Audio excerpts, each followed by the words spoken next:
ongoing ceasefire, and as the Secretary said, we hope that Iran chooses a lasting peace.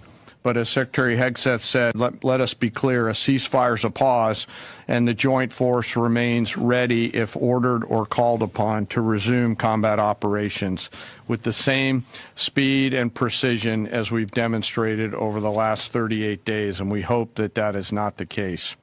I want to congratulate and thank the leadership today at U.S. Central Command, including the Commander, Admiral Brad Cooper, the Deputy Commander, Lieutenant General Kevin Leahy, the Senior Enlisted Leader, Fleet Master Chief Compton, and every one of the component commanders, senior enlisted leaders, and especially the staff down at U.S. Central Command, who does not get called out for any of the credit, but grinds 24/7 to help offer the options that we bring to the Secretary and the President.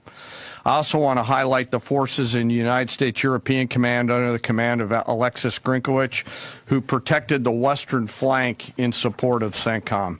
And I want to thank our partners across the intelligence community. Our ability to see and understand what an adversary is doing help us to be as decisive as we must be on the battlefield. And that includes DIA, NSA, NGA, the CIA, and the National Reconnaissance Office, and others.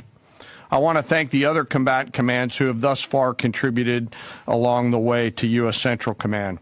This includes Transcom, Stratcom, Spacecom, SOCOM, and Cybercom, all of whom poured all in support of CENTCOM's efforts. And I want to thank, as the Secretary did, our Gulf partners who fought alongside